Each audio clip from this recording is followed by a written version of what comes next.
Hello hi सलाम। मैं हूँ वसीम खान और आप देख रहे हैं मेरा YouTube channel my dear student. जैसे कि आप जानते हैं हमारे यूट्यूब चैनल पर नवनीत पब्लिकेशन जो बुकलेट है पेपर सोल्यूशन का 2023 का, इसका सोल्यूशन आ रहा है।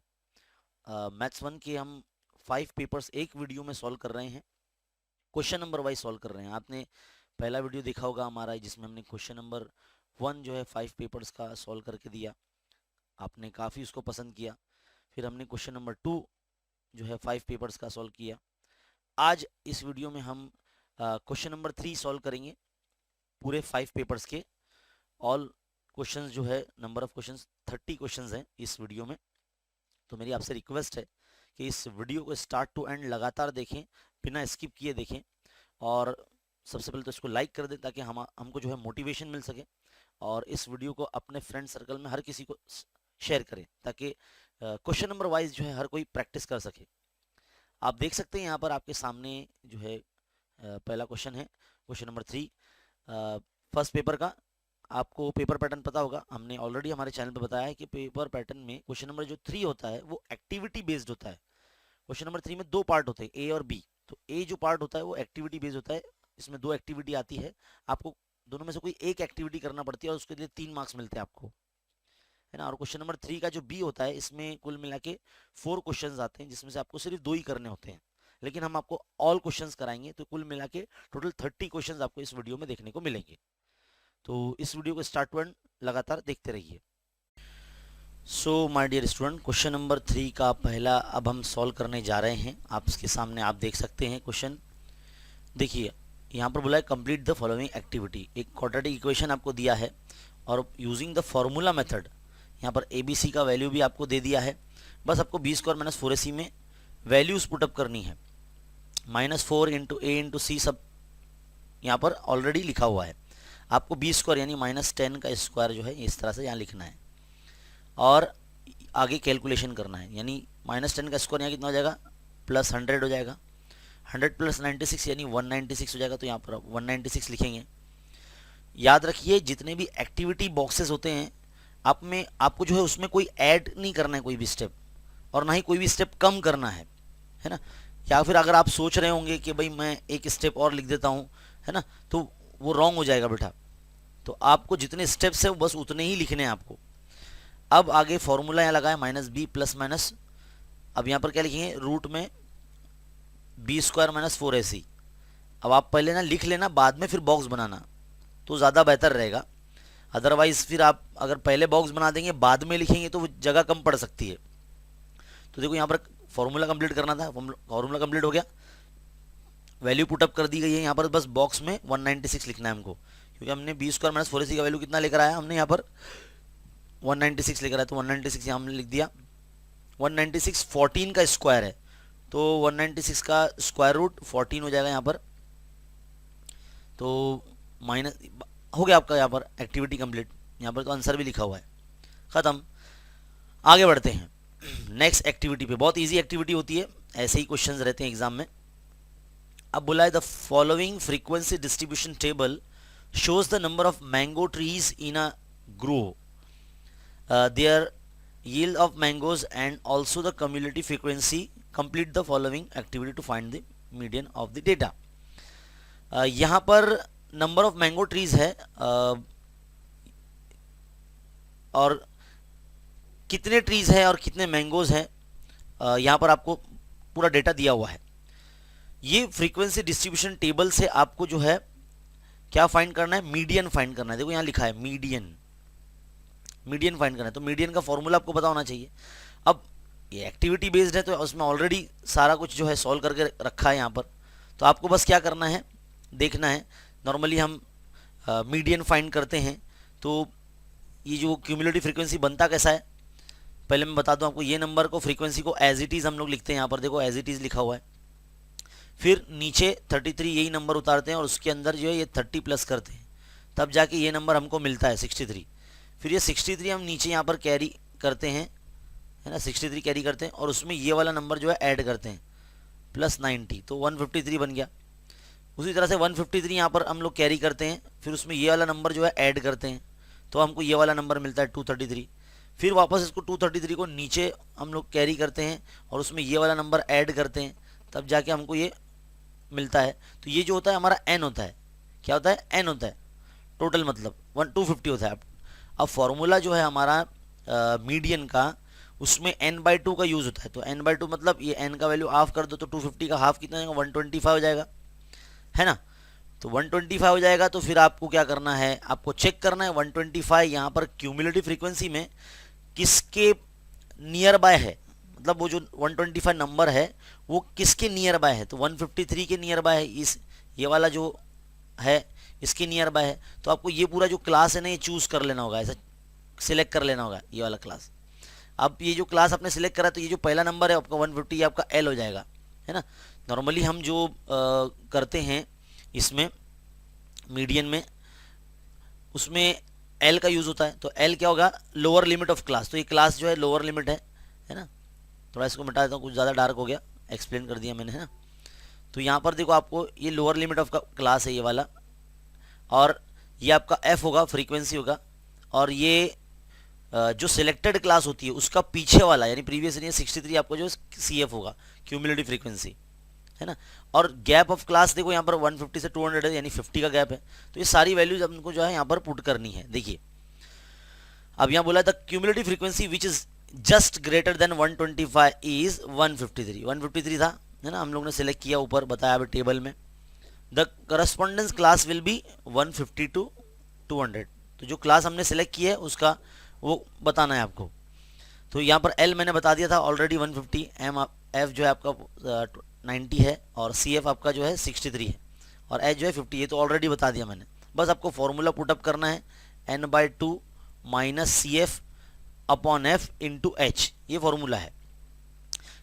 एक बार फिर से बोल रहा हूँ मैं, आप लोग पहले लिख लेना, देन फिर बॉक्स बनाना, है ना। पेंसिल से बनाओ या पेन से बनाओ, आपकी मर्जी, पेन से बनाएंगे तो ज़्यादा बेहतर रहेगा। बहुत सारे स्टूडेंट्स का जो है हमको कमेंट आता है, वो पूछते हैं कि सर जो एक्टिविटी बॉक्सेस होते हैं वो पेंसिल से बनाए या पेन से बनाए। तो कोशिश करो कि पहले आप लिख लो, फिर पेन से बॉक्स बना दो, तो बहुत बेस्ट रहेगा वो। चलिए वैल्यू पुटअप हो गई यहाँ पर वैल्यू ऑलरेडी रख कर दिया हमको। 9 n/2 हमारा जो था वो हमारा था 125, है ना। तो 125 माइनस सी एफ क्या 63 है, यहाँ से देख के लिखना है। बस इसको सॉल्व करना है, साइड में रफ वर्क करना है। माइनस करके देखो तो 125 में से 63 सब्ट्रैक्ट करेंगे आप, 62 आ जाएगा, है ना। तो बस आपका काम खत्म, यहाँ पर एक्टिविटी कंप्लीट। चलिए बढ़ते हैं आगे। क्वेश्चन नंबर 3 का बी जो है हम सॉल्व करते हैं यहाँ पर, और एनी 2 करना है, लेकिन हम आपको पूरे 4 क्वेश्चन करवाएंगे। चलिए देखिए स्टूडेंट, अब ये क्वेश्चन जो है हमने अपने बोर्ड पर लिख लिया है। जब भी किसी इक्वेशन का जब हमको ग्राफ बनाना होता है तो हम क्या करते हैं, पहले उस इक्वेशन के लिए कोऑर्डिनेट हम बनाते हैं।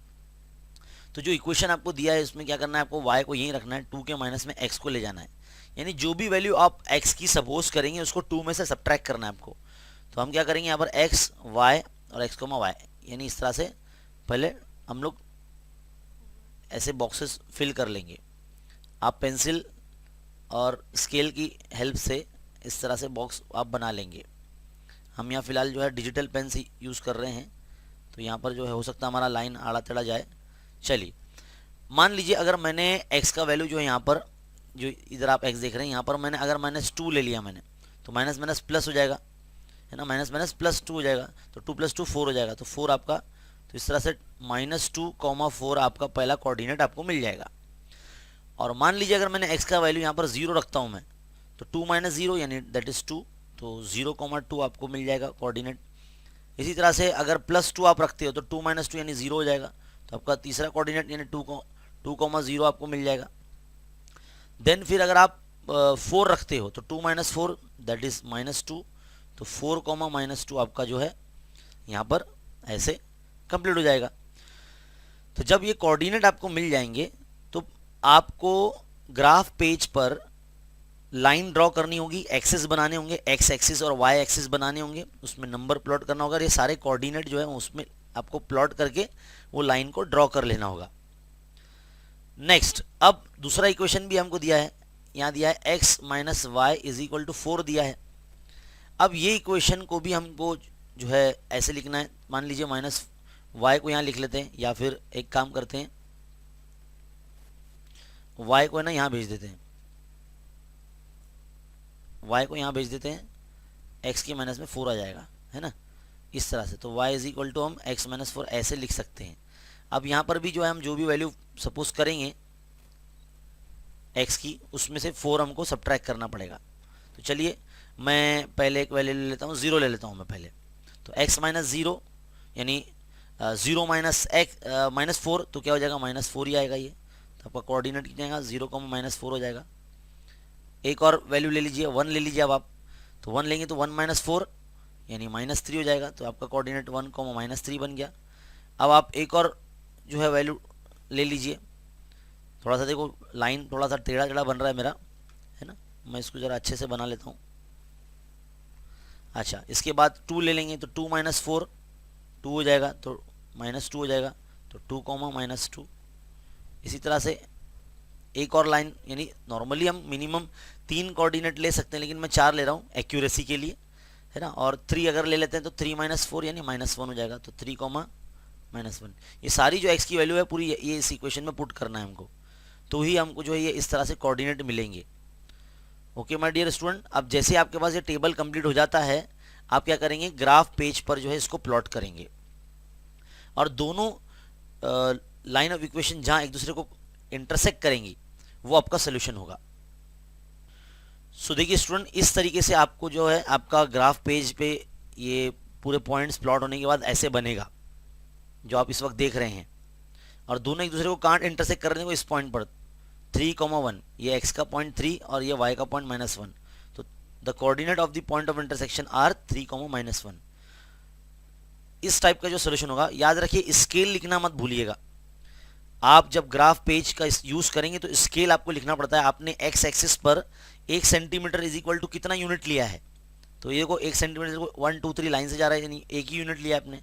और y पर भी 1 2 3 लाइन से जा रहा है, यानी एक ही यूनिट लिया है। तो आपको यहाँ लिखना है 1 centimetre is equal to 1 unit on both the axis, यानी x और y दोनों एक्सिस पर 1 centimetre is equal to 1 unit आपने लिया है। तो इस तरह से ग्राफ बनेगा। Now dear student, question number 2, 3 का 2 कर रहे हैं हम। क्या बोला गया यहाँ पर, a dealer sells a toy for 24 rupees and gain as much % as the cost price of the toy. एक डीलर है जो टॉय सेल करता है, 24 रुपीज में उसने टॉय सेल किया। कैसे, जितना प्राइस है टॉय का उसके हिसाब से उतना परसेंटेज उसने कॉस्ट जो है बेनिफिट लेते हुए उसने सेल किया इसको। तो प्राइस क्या होगा टॉय का, find the cost price of the toy. तो क्या करेंगे, सबसे पहले हम प्राइस सपोज कर लेते हैं, let the cost price of toy will be x rupees, है ना। हम लोग ऐसा सपोज कर लेते हैं। अब क्वेश्चन में लिखा है कि ही गेन्स एज मच %, ये देखो ये लाइन याद रखो, he gains as much % as the cost price. तो जितना कॉस्ट प्राइस है उस पर ही उसने जो है x उतना ही % जो है बेनिफिट लिया है। तो मतलब x रुपीज अगर उसका है तो उस पर ही x% उसने जो है वो ले लिया है, बेनिफिट ले लिया है और उसको सेल कर दिया है। तो ये गेन प्राइस है। क्या ये गेन प्राइस है, मतलब गेन प्राइस मतलब उसने बेनिफिट लिया है उस चीज़ का। तो इसको अगर सॉल्व करेंगे तो क्या होगा, x इंटू x/100। देखो परसेंटेज अटता है तो x/100 हम लिखते हैं, तो x इंटू एक्स क्या हो गया, x² 100 हो जाएगा। तो ये गेन है। अब उसको उसने सेल किया है ना 24 रुपीज़ में, तो उसको कैसे लिखते हैं हम लोग नॉर्मली, कॉस्ट प्राइस, इसको शॉर्ट फॉर्म में CP भी लिख सकता हूँ मैं, ऐसे CP cost price is equal to नहीं प्लस गेन प्राइस, है ना, gain is equal to selling price यानी SP। तो कॉस्ट प्राइस इसका x है और गेन क्या किया उसने, x² 100 रुपीज़, x² 100 ये उसका गेन प्राइस है। और सेलिंग प्राइस कितना 24 है। तो बस इसको सॉल्व करना है। तो देखो ये स्क्वायर आ गया है, यानी क्वाड्रेटिक इक्वेशन बन गया, बस लीनियर नहीं है ये। तो इसको लीनियर बनाने के लिए हमको 100 से मल्टीप्लाई करना पड़ेगा। तो 100 से मल्टीप्लाई करेंगे तो यहाँ पर भी 100 लग जाएगा, यहाँ से तो 100 गायब हो जाएगा और यहाँ से 2400 हो जाएगा ये, है ना। अब इसको सही क्रम में लिख दीजिए, x² प्लस 100x माइनस में 2400 आप इस तरह से लेकर आ जाइए, इक्वल टू यहाँ पर क्या बचेगा, 0 बचेगा। तो अब आपको क्या करना है, 2400 का फैक्टर निकालना है। आपको दो ऐसे नंबर यहाँ पर लाने पड़ेंगे, इधर पे और इधर पे, जिसका आप ऐड या सब्ट्रैक्ट करेंगे तो ये 100 आना चाहिए। नॉर्मली आप फैक्टराइजेशन मेथड जैसे करते हो वैसे ही करना है। तो मैं यहाँ पर क्या करता हूँ कि 12 2 ज़ा 24 होता है ना, 12 2 ज़ा 24 होता है। तो मैं वही चीज़ का यूज़ करूँगा यहाँ पर, 12 2 ज़ा 24, लेकिन हमको 2 0 चाहिए तो यहाँ पर 1 0 यहाँ पर लगा देंगे, 1 0 यहाँ पर लगा देंगे। तो 120 और 20 में 100 का डिफरेंस है। अब 100 माइनस प्लस में चाहिए तो छोटा नंबर माइनस में रहेगा, है ना। तो इस तरह से इसको ना हम लोग इस इक्वेशन में पुटअप कर देंगे। तो x² plus 120x minus 20x minus 2400 equal to 0। Normal जैसे आप करते हो फैक्टराइजेशन मेथड, बिल्कुल वैसे ही सॉल्व करना है। आगे बढ़ते हैं, यहाँ से कॉमन निकालना है आपको। तो x into x plus 120 minus 20 common निकालेंगे और x plus 120 as it is लिखेंगे। जो नंबर आप यहाँ लिख रहे हो वही आपका जो है ब्रैकेट रिपीट होना चाहिए। अदरवाइज अगर ब्रैकेट अलग बन रहा है आपका तो आप रॉन्ग कर रहे हो। तो x प्लस 120 फिर x माइनस 20 इक्वल टू 0। तो इस तरह से आपके दो ब्रैकेट मिलकर इसको 0 डिस्ट्रीब्यूट कर दे तो x प्लस 120 इक्वल टू 0 और x माइनस 20 इक्वल टू 0। तो यहाँ पर आपका हो जाएगा x is equal to minus 120, है ना, और यहाँ जाएगा x इज इक्वल टू 20। तो किसी भी टॉय का प्राइस माइनस में नहीं हो सकता, तो ये not acceptable. The price can not be negative, so x is equal to 20 will be considered, है ना। x इज इक्वल टू 20 जो है हम कंसिडर करेंगे, जो टॉय का प्राइस होगा वो 20 होगा। तो इस तरह से हमारा जो क्वेश्चन है यहाँ पर कंप्लीट होता है। उम्मीद है आपको समझ में आ गया होगा बहुत अच्छे तरीके से। इसका स्क्रीनशॉट आप ले सकते हैं ताकि आप लिख सको। चलिए बढ़ते हैं आगे हमारे नेक्स्ट क्वेश्चन की तरफ। क्वेश्चन नंबर 3 आप देख सकते हैं। क्वेश्चन नंबर 3 आपके सामने है। क्या बोला गया यहाँ पर, अ trade made garment shopkeeper give 5% discount on the dress of 1000। एक शॉपकीपर है जो 5% डिस्काउंट दे रहा है 1000 रुपये ड्रेस के ऊपर, and charges 5% GST on the remaining amount.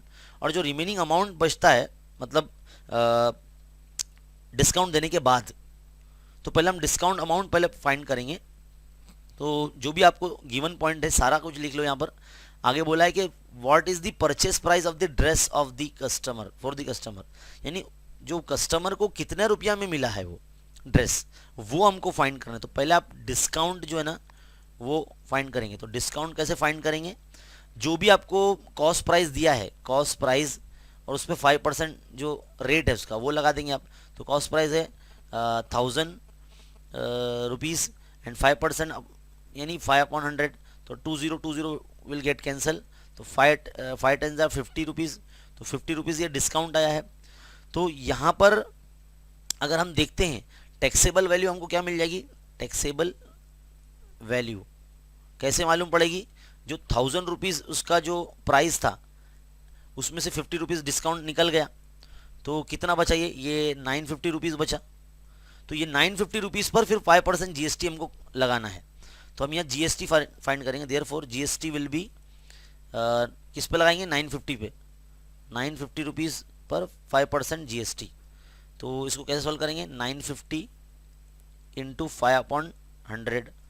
तो ये 1 0 1 0 कैंसिल, 5 1 5 5 2 10, यानी आपके पास बच रहा है 95/2। तो इसको जब अगर सॉल्व करेंगे आप तो आपको मिलेगा 2 4 8, 2 7 14 एंड 2 5 10, है ना। तो इस तरह से इतना रुपया आपको मिलेगा। ये GST आपका आ गया। क्या आ गया आपका, ये GST आ गया। GST विल बी 47.50 रुपीज़, इतना GST आपका आ गया। अब परचेस प्राइस आपको मालूम करना है। तो परचेस प्राइस यानी PP शॉर्ट फॉर्म में लिखा मैंने, परचेस प्राइस। तो उसमें टैक्सेबल वैल्यू जो होगा, टैक्सेबल वैल्यू यानी TB प्लस जो GST है, शॉर्ट फॉर्म में लिख रहा था क्योंकि जगह कम है अपने पास। तो टैक्सेबल वैल्यू जो है हमारा वो है 950 रुपीज़, तो हम यहाँ 950 रुपीज़ रख देंगे, प्लस जीएसटी आपका 47.50 रुपीज़ है, इन दोनों को ऐड कर देंगे तो ये आ जाएगा 997.50 रुपीज़। इतना रुपये में जो है कस्टमर को वो ड्रेस मिलेगा। तो यहाँ हमारा क्वेश्चन नंबर 3 जो है एंड हो जाता है। अब उम्मीद है आपको समझ में आ गया होगा, आई होप। चलिए बढ़ते हैं आगे नेक्स्ट क्वेश्चन की तरफ। नेक्स्ट क्वेश्चन क्या है देखिए, आपके सामने है नेक्स्ट क्वेश्चन। क्या बोला है यहाँ पर, एक टेबल आपको यहाँ दिया हुआ है, टाइम है जिसमें, और इसमें नंबर ऑफ स्टूडेंट्स है। Find the mean time spend by student for their studies. हमको मीन फाइंड करना है इस डेटा से। तो मीन फाइंड करने के 3 मेथड है।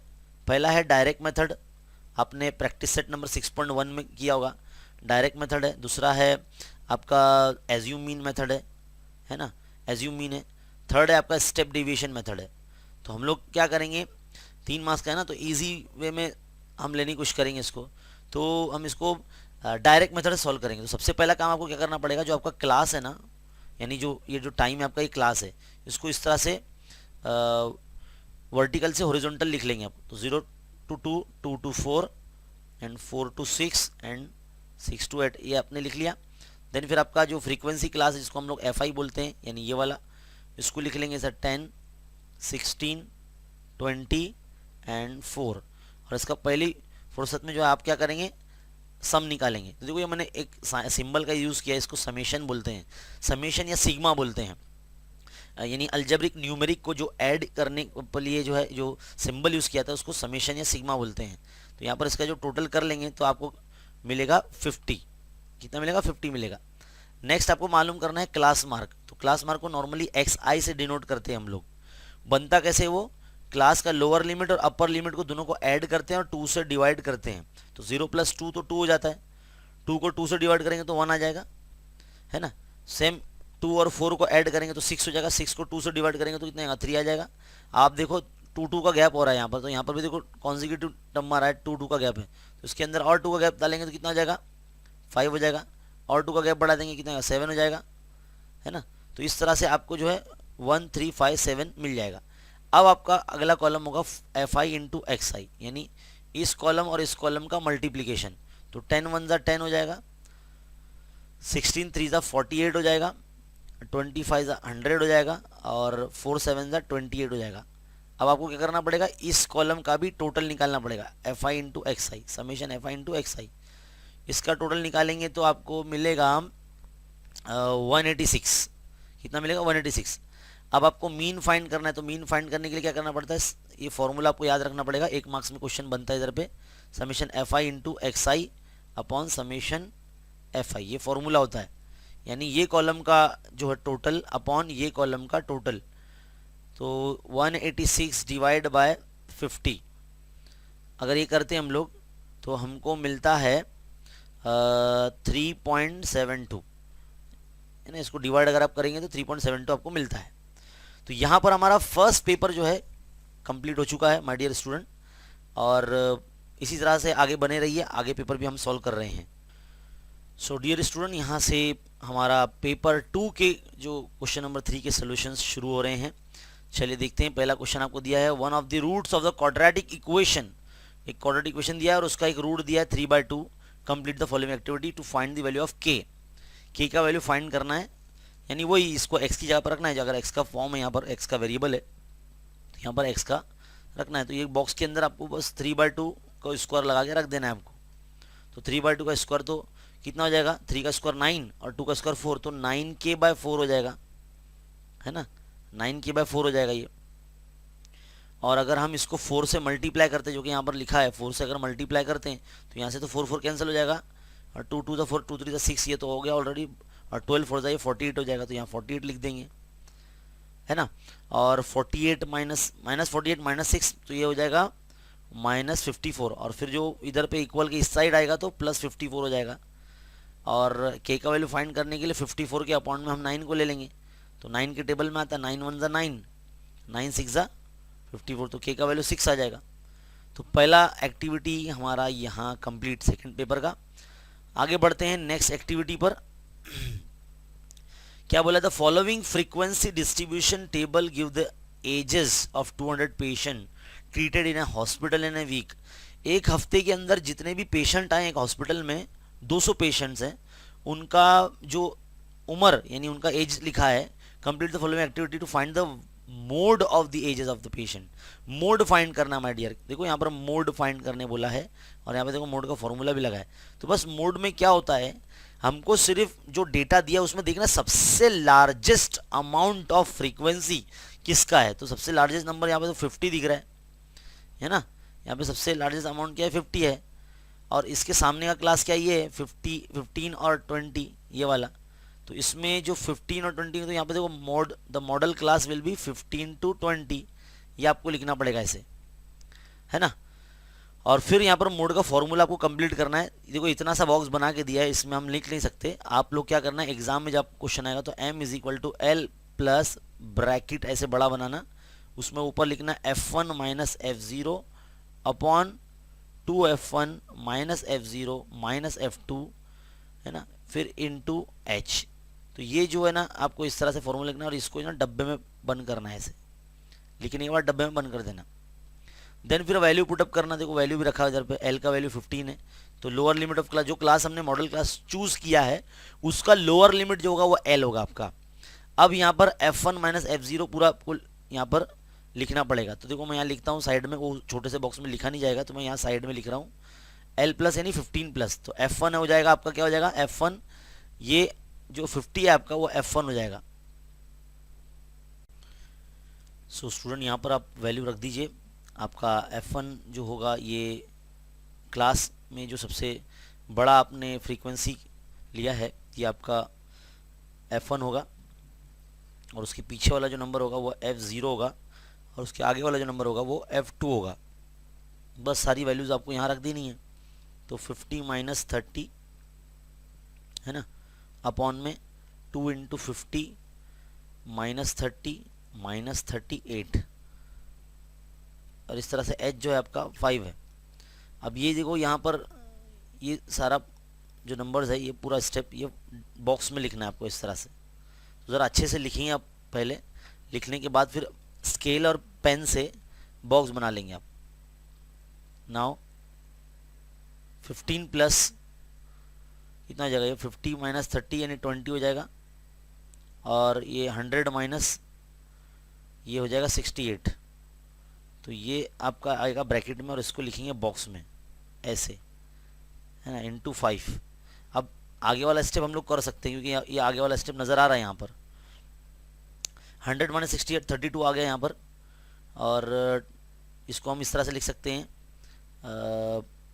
2 1 ज़ा 2, है ना, और ये 16 हो जाएगा, है ना, और ये कितना हो जाएगा 50, और 2 से अगर और करेंगे तो 2 5 ज़ा 10 और 2 8 ज़ा 16, तो 5 5 ज़ा 25 अपॉन ये 8 आ जाएगा।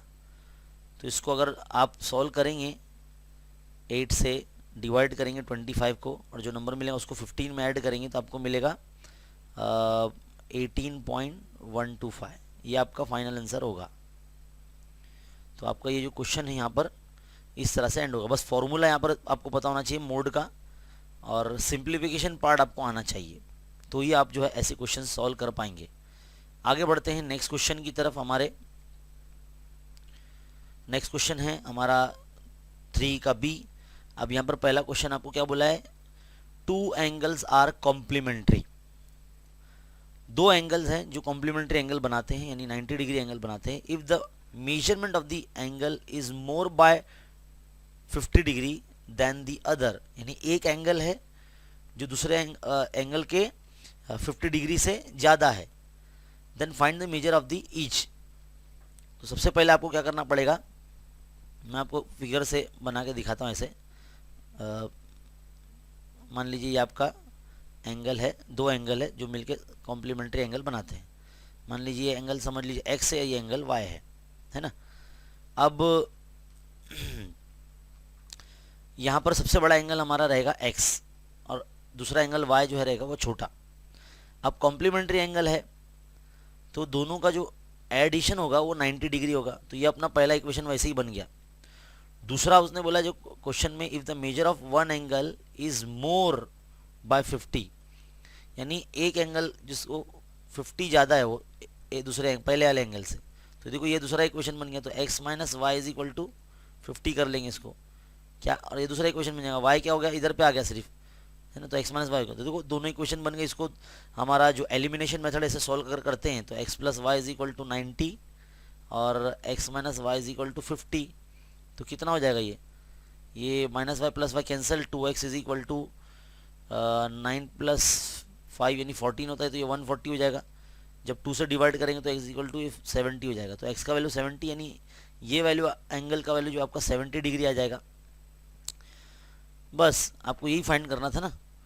और दूसरा एंगल आप लाने के लिए आपको जो है इसमें रख देना है x is equal to y plus 50। तो 70 के माइनस में आ जाएगा तो कितना बचेगा, 20 बचेगा। तो 70 minus 50 is equal to y, that is 20 degree. तो दूसरा जो एंगल है वो 20 डिग्री है। ये कॉम्प्लीमेंट ऑफ एंगल एक्स होगा।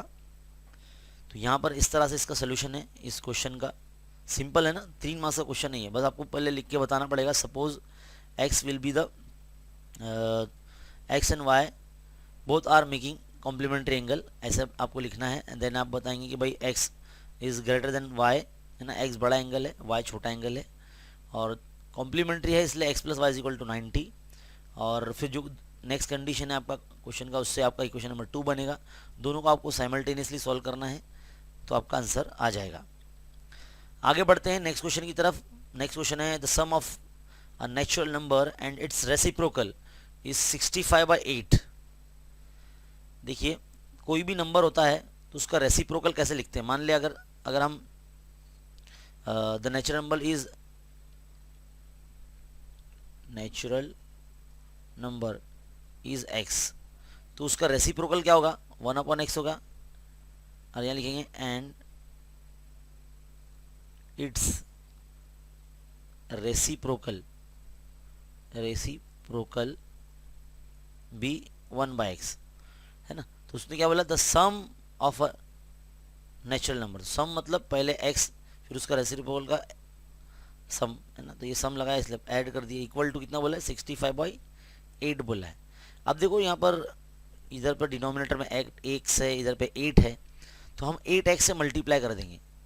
8x से अगर हम मल्टीप्लाई कर देते हैं तो हमको क्या मिलेगा, तो 8x से मल्टीप्लाई करते हैं तो 8x इंटू ये x plus 8x into 1/x, है ना, 8x इंटू 65/8। तो यहाँ से 8 कैंसिल हो गया, यहाँ से x कैंसिल हो गया, तो ये 8x स्क्वायर हो जाएगा प्लस ये 8 1 8 और ये हो जाएगा 65x।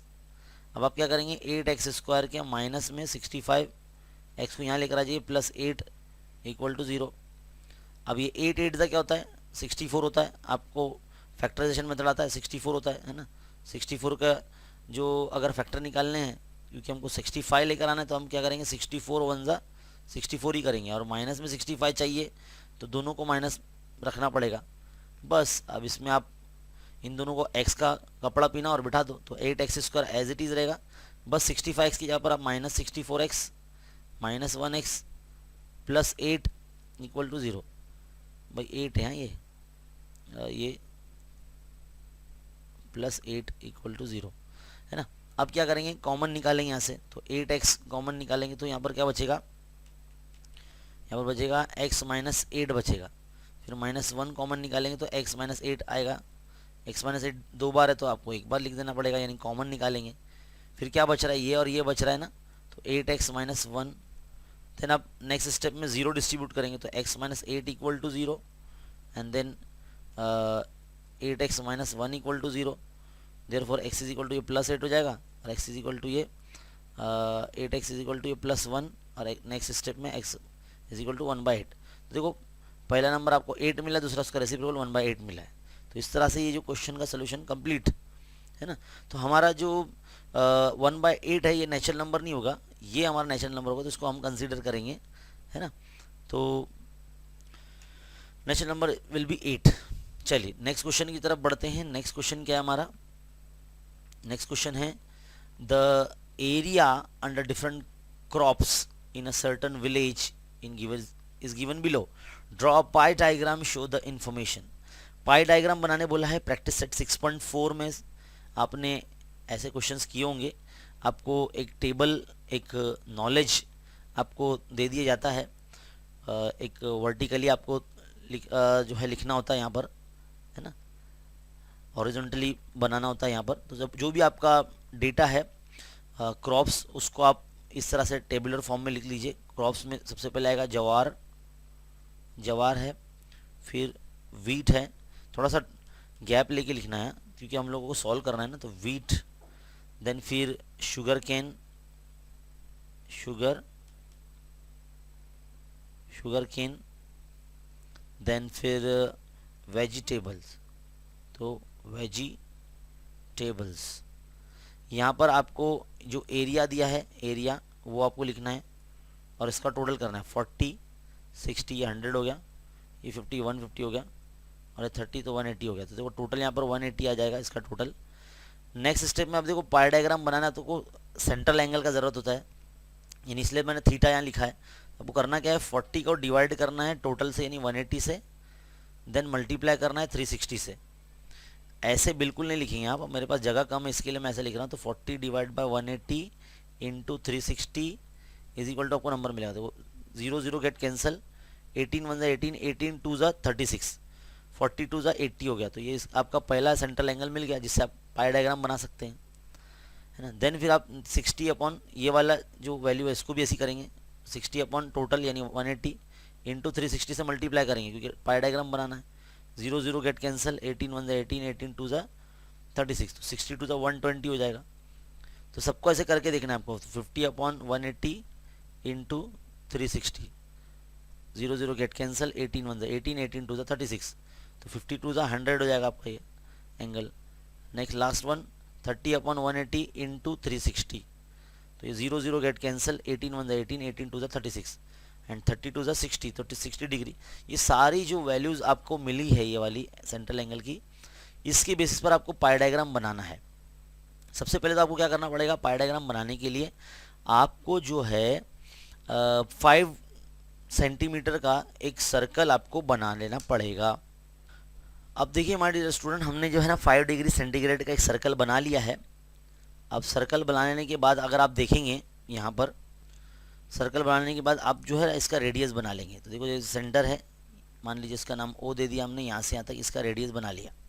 अब प्रोटेक्टर आप यहाँ रखेंगे और यहाँ से काउंट करेंगे। तो जो सबसे पहला एंगल आपका क्या है, वो 80 डिग्री है। तो 80 डिग्री जाहिर है आपका कहाँ आने वाला है, थोड़ा सा 90 डिग्री स्ट्रेट से थोड़ा सा टिल्ट रहेगा वो, कुछ ऐसे। आपको क्या करना पड़ेगा, यहाँ से लेके आपको इस तरह से इसको ड्रॉ कर लेना पड़ेगा। ड्रॉ करेंगे आप,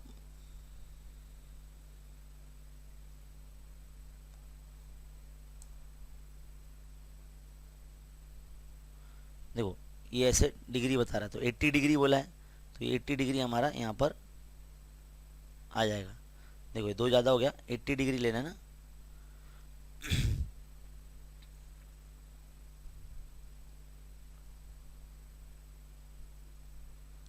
एक मिनट। सो डियर स्टूडेंट, हमने पहला एंगल ले लिया है, ये 80 डिग्री का है आपका, और ये 80 डिग्री आपका जो है जवार का है। तो यहाँ पर आपको देखो जवार लिखना है इस तरह से, आप ये ले लेंगे, है ना, जवार। अब आपको क्या करना पड़ेगा, प्रोटेक्टर यानी आपका जो डी है वो यहाँ पर रखना पड़ेगा, ओ ए पर। ये जो नेक्स्ट आपको मिला है, लाइन मिला है, पहले समझ लीजिए ये आपका ओ पी था, है ना। तो ओपी से ये अब ओ ए पर चला गया। अब ओ ए पर आपको जो है प्रोटेक्टर रखना है, और जो आपका नेक्स्ट एंगल है 120 डिग्री है ना, वीट का 120, तो 120 जहाँ पर आता है वहाँ तक आपको लेके ये करना है। तो मान लीजिए 120 यहाँ तक आ जाएगा, इधर तक, है ना। तो 120 इधर पे आता है, तो इधर पे हम ऐसा बना लेंगे 120। तो ये आपका हो गया 120, इसको बोलेंगे वीट, है ना, 120 डिग्री। नेक्स्ट आपका बोला गया है शुगर कैन 100 बोला है, तो 100 कहाँ तक आएगा, है ना, 100 आपका यहाँ तक आ जाएगा।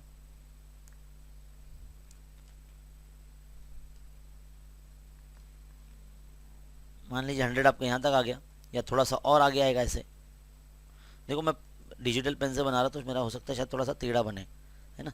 तो ये आपका 100 आ जाएगा। तो आपको बस मेन समझना है ना, आपको मेन मेथड समझना है। तो यहाँ लिख देना है शुगर केन, शुगर केन, है ना। और आखिरी जो बच रहा है वेजिटेबल वाला, वो 60 डिग्री वाला एंगल बच रहा है। तो यहाँ पर आपको उसको मेजर करने की ज़रूरत नहीं, वो 60 अपने आप हो जाएगा। बस यहाँ पर आपको लिख देना है वेजिटेबल्स। बस हो गया आपका पाई डायग्राम। कितना इजी है, ऐसे करना है भाई। तो बहुत ही सिंपल है, इजी है ना। क्वेश्चन नंबर 3 यहाँ कंप्लीट होता है। आगे बढ़ते हैं क्वेश्चन नंबर 4 की तरफ। क्वेश्चन नंबर 4 में बोला है कि Shekhar bought a laptop with 10% discount. Shekhar नाम का एक बंदा है जो लैपटॉप लेता है 10% डिस्काउंट से। प्रिंटेड प्राइस उसका है 50,000 रुपीज़। तो आपको पूरा लिखना पड़ेगा, जो प्राइस है या फेस वैल्यू है, जो भी है फेस वैल्यू उसका 50,000 रुपीज़ है। कितना है? 50,000 रुपीज़। और उस पर रेट ऑफ डिस्काउंट दिया है आपको। क्या दिया है? Rate of discount. पूरा गिवन पॉइंट आप लिखेंगे, 10%। अब उसने बोला 18% GST was charge on the discount price, discounted price. तो जो डिस्काउंटेड प्राइस है उसके ऊपर 18% जीएसटी भी लगाया है। Find the CGST and SGST and what amount did Shekhar पे। यानी कस्टमर को कितने में मिला ये। परचेस प्राइस मतलब फाइंड करना है हमको। तो सबसे पहला आप काम क्या करेंगे, आप पहले डिस्काउंट फाइंड करेंगे। तो डिस्काउंट जो है आपका वो 50,000 पे पहले आप लगाएंगे। रेट ऑफ डिस्काउंट कितना है? 10% है ना। तो 10% लिखेंगे आप यहाँ पर ऐसा। 10% मतलब 10/100। तो 50,000 इंटू 10/100 ऐसे लिखेंगे। तो 2 0 कैंसिल, है ना। तो ये 500 को अगर 10 से मल्टीप्लाई करेंगे तो 5,000 आ जाएगा। तो 5,000 रुपये डिस्काउंट दिया उसने। तो अगर हम टैक्सेबल वैल्यू फाइंड करेंगे, टैक्सेबल वैल्यू ऑफ लैपटॉप कैसे मालूम करेंगे? जो उसका प्रिंटेड प्राइस था यानी फेस वैल्यू था 50,000, उसमें से जो डिस्काउंट है वो माइनस कर देंगे। तो डिस्काउंट क्या है? 5,000 है। तो कितना बचा? 50,000 में से 5,000 चलेगा तो 45,000 बचा। तो ये 45,000 रुपीज़ ये टैक्सेबल वैल्यू हुई। अब ये टैक्सेबल वैल्यू पर जो जीएसटी वो 18% है। तो हम क्या करेंगे, जीएसटी पहले फाइंड करेंगे। जीएसटी इन रुपीज़ फाइंड करेंगे।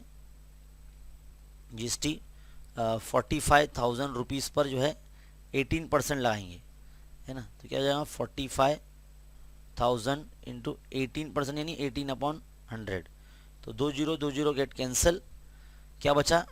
450 इंटू 18। इसको जब हम लोग मल्टीप्लाई करते हैं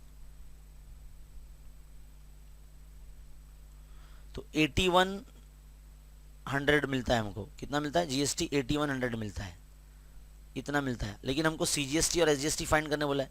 तो हमको पता है CGST and SGST both are half of GST. दोनों जो है आधे होते हैं। तो 1/2 इंटू जीएसटी कितना? 8100। तो 8100 को क्या देगा? 2 1 2, 2 4 8। अभी देखो ये दोनों नंबर एक साथ में लेना है हमको 10। तो इधर पे 0 लगाना पड़ता है डिवीजन में। तो 2 5 10 और ये 0। तो 4050 ये आपका सीजीएसटी और एसजीएसटी आ जाएगा। क्या आ जाएगा?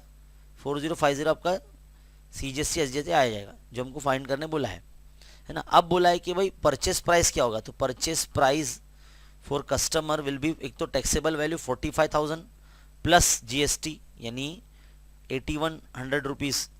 तो कितना हो जाएगा? ये हो जाएगा 53,100। इस तरह से आपको जो है यहाँ पर कस्टमर का परचेस प्राइस आपको मालूम पड़ जाएगा। तो ऐसे करना है भाई, है ना। ये प्रोसेस होता है, स्टेप बाय स्टेप आपको सॉल्व करना है। सिंपल। यहाँ पर दूसरा पेपर भी हमारा एंड हो जाता है। चलिए बढ़ते हैं आगे नेक्स्ट पेपर की तरफ। So dear student, paper 3 question number 3 का फर्स्ट हम कर रहे हैं। यहाँ पर आपको अल्फ़ा बीटा 2 रूट्स दिए गए हैं क्वाड्रेटिक इक्वेशन के, और हमको alpha cube plus beta cube ये फाइंड करने के लिए एक्टिविटी कंप्लीट करना है। तो पहले तो कंपेयर करके ए बी सी की वैल्यू लिखना है। तो ए का वैल्यू और सी का वैल्यू दिया है, बी का वैल्यू -5 हमको लिख देना है। अल्फ़ा प्लस बीटा निकाल के दे दिया है। अल्फ़ा इंटू बीटा जो है उसका फॉर्मूला C/A यहाँ पर फॉर्मूला लिखा हुआ है। बस वैल्यू पुटअप करना है। -1/1 दैट इज -1। अब आपको क्या करना है, यहाँ पर ये फॉर्मूला कंप्लीट करना है, alpha cube plus beta cube. तो इसका formula alpha plus beta cube minus 3 into alpha into beta into alpha plus beta. ये लिखने के बाद आप बॉक्स जो है बनाएंगे। अब वैल्यू पुटअप करनी है आपको। 5 का क्यूब तो यहाँ पे लिख दिया गया है, मतलब पहले से ऑलरेडी लिखा हुआ है, माइनस माइनस प्लस, 3 1 3, 3 5 15, तो 125 में 15 प्लस किया तो 140 हो गया। ये पहली एक्टिविटी आपकी यहाँ पर कंप्लीट। आगे बढ़ते हैं नेक्स्ट क्वेश्चन की तरफ। नेक्स्ट क्वेश्चन में क्या है, हमको एक फ्रीक्वेंसी डिस्ट्रीब्यूशन टेबल दिया गया है और बोला है complete the following activity to find the mean mark score by a student. तो आपको ये बॉक्सेस जो फिल करने हैं ऊपर क्वेश्चन में देखकर ही फिल करने हैं। तो फ्रीक्वेंसी टेबल में पहला नंबर 3 है, तो देखो यहाँ पे 3 लिख देना है आपको, है ना। क्लास मार्क कैसे निकलता है मैंने आपको बताया था पिछले पेपर के अंदर ही। इसमें लोअर लिमिट और अपर लिमिट को जो प्लस करते हैं 2 से डिवाइड करते हैं तो ये नंबर आता है ना। यहाँ पर भी लोअर लिमिट है या अपर लिमिट है, दोनों को ऐड करेंगे 2 से डिवाइड करेंगे तो ये नंबर मिलेगा। तो देखो गौर से 15 के बाद 10 आ रहा है, यानी 10 का गैप आ रहा है, 10 का गैप 25, तो बताओ इधर पे 35 आ जाएगा। अब इसका जो है आपको मल्टीप्लाई करना होता है दोनों बॉक्सेस का, एक्स आई और एफ आई का, यहाँ पे लिखना है। तो 5 3 15, 15 10 150। बस अब इसका टोटल कर लो यहाँ पर, ये टोटल जो है 930 होता है। कितना होता है 930। अब मीन फाइंड करने के लिए ये कॉलम का टोटल अपॉन ये कॉलम का टोटल, यानी 930, यानी फॉर्मूला पर लिखेंगे summation F I x I upon summation F I, या सिग्मा बोलिए, समेशन बोलिए या सिग्मा बोलिए, आपकी मर्जी। 930 अपॉन 40, तो ये 0 0 कैंसिल कर देंगे। 93 को 4 से डिवाइड कर दीजिए आप, तो आपको मिलेगा 23.25, 23.25 आपको मिल जाएगा। तो ये आपका आंसर और ये एक्टिविटी कंप्लीट। आगे बढ़ते हैं हमारे अगले क्वेश्चन नंबर 3 के बी की तरफ। यहाँ पर आप देख सकते हैं एक साइमल्टेनियस इक्वेशन दिया है हमको, 2 इक्वेशन दिया है इसमें, और बोला है कि ग्राफिकली मेथड से सॉल्व कीजिए। देखिए आप यहाँ लिखा है ग्राफिकल मेथड सॉल्व करना है। तो पहला इक्वेशन है 3x minus Y is equal to 2। अब क्या करना है आपको, y को यहाँ भेज दीजिए, 3x के माइनस में 2 को यहाँ ले लीजिए, तो इसको ऐसा लिख सकते हैं therefore y is equal to 3x minus 2, ऐसा हम लिख सकते हैं। अब हम क्या करेंगे, किसी भी इक्वेशन का ग्राफ पर प्लॉट करने के लिए हमारे पास कोऑर्डिनेट होना बहुत ज़रूरी है। तो कोऑर्डिनेट बनाने के लिए हमारे पास टेबल बनाना पड़ेगा पहले, जैसे हमने पिछले पेपर में बनाया था, बिल्कुल वैसे ही। मान लीजिए अगर मैं यहाँ पर x यहाँ पे -1 लेता हूँ, तो 3 इंटू -1 -2, तो -3 -2 -5 हो जाएगा। तो लिख दो यहाँ -5, -1 -5 आ गया आपका कोऑर्डिनेट। अगर आप 0 लेते हो तो 0 लोगे तो 3 इंटू 0, 3 इंटू 0 तो पूरा 0 हो जाएगा, तो 0 -2 मतलब क्या आएगा, -2 ही आएगा, है ना। इस तरीके से तो -2 आ जाएगा, तो आपका कोऑर्डिनेट आएगा 0, -2। तो भाई इस तरह से आपको करना ही है ना।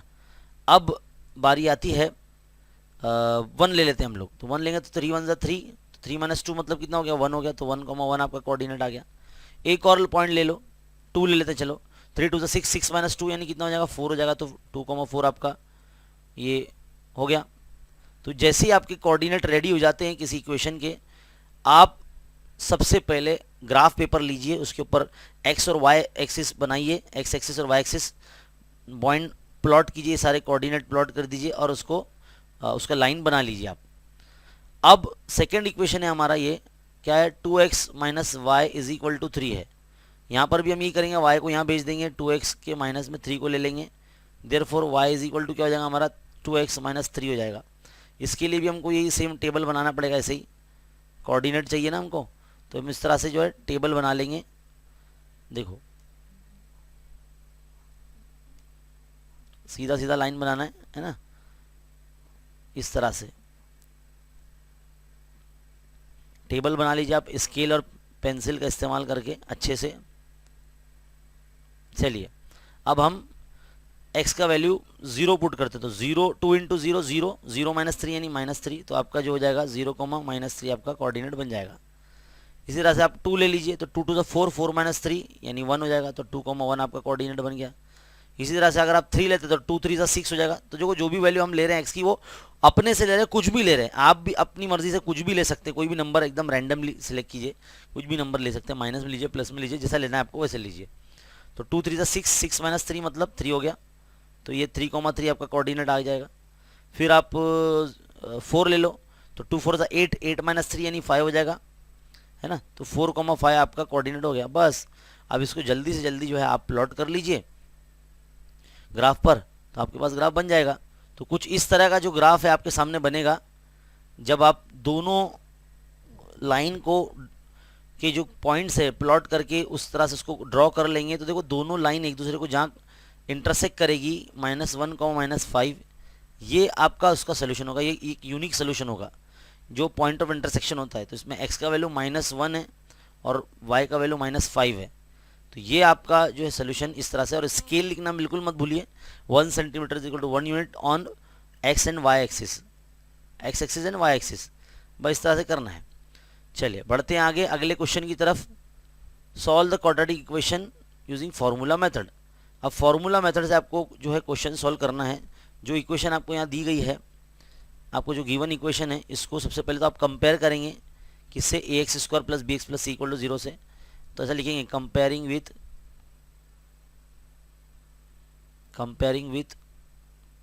ax² + bx + c = 0। तो आपका a का वैल्यू जो आ जाएगा वो 5 आ जाएगा, क्योंकि x² का जो कोएफिशिएंट है वो 5 है, तो वो आपका a हो जाएगा। b जो हो जाएगा आपका 13 हो जाएगा, c हो जाएगा आपका 8। तो सबसे पहले हम लोग को b² - 4ac का वैल्यू फाइंड करना होता है। तो पहले 13 का स्क्वायर -4 इंटू a यानी 5, c यानी 8। तो 13 का स्क्वायर 169 होता है, सबको पता होना चाहिए। 4 5 ज़ा 20, 28 ज़ा 160। तो 169 में से 60 सब्ट्रैक्ट करेंगे तो 9 बचेगा। तो b² - 4ac का वैल्यू आपका 9 आ गया। अब आप श्रीधर आचार्य का फॉर्मूला लगाएंगे, therefore x is equal to -b ± root b² - 4ac upon 2 है। ये फॉर्मूला आपने लिख दिया। वैल्यू पुटअप करेंगे अगर इस तरह से, तो x इज इक्वल टू -13 ± ये हो जाएगा 9 upon 2 into A, that is 2 into 5। तो -13 ± ये 3 बन के बाहर आ जाएगा और 2 5 10 हो जाएगा। अब यहाँ सब्ट्रैक्ट बाइफरकेट कर दीजिए, -13 + 3 अपॉन 10, एक यहाँ दे देंगे x का वैल्यू, और एक आ जाएगा -13 - 3 अपॉन 10। तो ये हो जाएगा -10 अपॉन 10 हो जाएगा ये, है ना। और यहाँ क्या हो जाएगा -16 अपॉन 10 हो जाएगा ये। तो 10 10 कैंसिल, तो x इज इक्वल टू ये -1 आ जाएगा इधर पे। और यहाँ अगर कैंसिल करेंगे तो 2 5 10 और 2 8 16, तो -8/5 का आ जाएगा। तो ये सोल्यूशन कंप्लीट यहाँ पर। अगर आपको ऐसा लगता है बहुत फास्ट अगर मैं एक्सप्लेन कर रहा हूँ, तो आप सेटिंग में जाके ऊपर जो है इसको थोड़ा सा स्लो भी कर सकते हैं वीडियो को। चलिए बढ़ते हैं आगे नेक्स्ट क्वेश्चन की तरफ। हमारा क्वेश्चन नंबर 3 क्या बोला है यहाँ पर, फाइनेंशियल प्लानिंग से लिया हुआ है। If the face value of both the shares is same, then which investment out of the following is more profitable.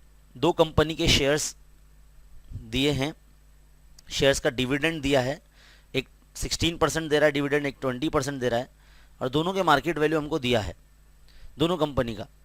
Face value हमको नहीं मालूम है, फेस वैल्यू हमको बिल्कुल भी नहीं मालूम है ना। तो कैसे पता चलेगा कि कौन सी कंपनी में पैसा लगाना या इन्वेस्टमेंट जो होगा वो प्रॉफिटेबल होगा। तो रेट ऑफ रिटर्न हमको फाइंड करने आना चाहिए। आपने प्रैक्टिस सेट 4.3 में रेट ऑफ रिटर्न फाइंड करना सीखा होगा, है ना। तो रेट ऑफ रिटर्न कैसे फाइंड करते हैं, तो normally rate of return find करने के लिए आपको डिविडेंड पता होना चाहिए। यहाँ पर डिविडेंड आपको दिया है, तो कंपनी ए के लिए अगर हम लोग सॉल्व करते हैं कंपनी ए के लिए, तो उसका जो डिविडेंड है, डिविडेंड अपॉन मार्केट वैल्यू एक शेयर का इनटू 100 ऐसे फाइंड करते हैं। तो डिविडेंड है इसका 16, मार्केट वैल्यू इसका 80 इंटू 100। हम क्या करेंगे, एक जीरो से एक जीरो कैंसिल कर देंगे, 8 1 8, 8 2 16, तो 2 इंटू 10 तो 20 हो जाएगा। ये 20% ये मिल रहा है रेट ऑफ रिटर्न कंपनी का। अब कंपनी बी का देखिए, इसका रेट ऑफ रिटर्न कितना मिलता है। Same formula, total dividend upon total investment. Investment मतलब वही मार्केट वैल्यू, है ना। तो मार्केट वैल्यू, इसका डिविडेंड है 20% और इसका मार्केट वैल्यू है 120 रुपीज़। इंटू 100 है ना। तो देखो हम क्या करेंगे, एक जीरो कैंसिल कर देंगे, 2 1 ज़ा 2, 2 6 ज़ा 12, तो ऊपर जो है 10 इंटू 10 यानी 100 बचा रहा, नीचे 6 आ रहा है।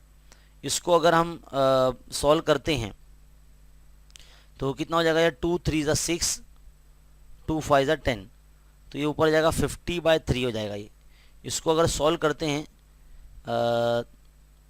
साइड में मैं सॉल्व करता हूँ आपके 150 नहीं 50 है भाई, है ना।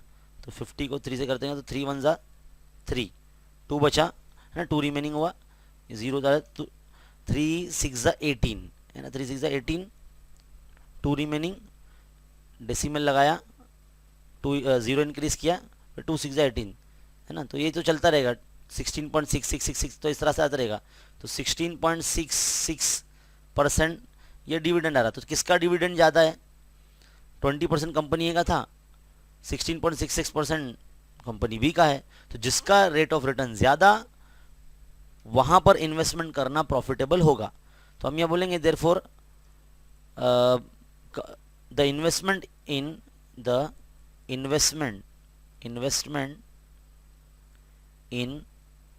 कंपनी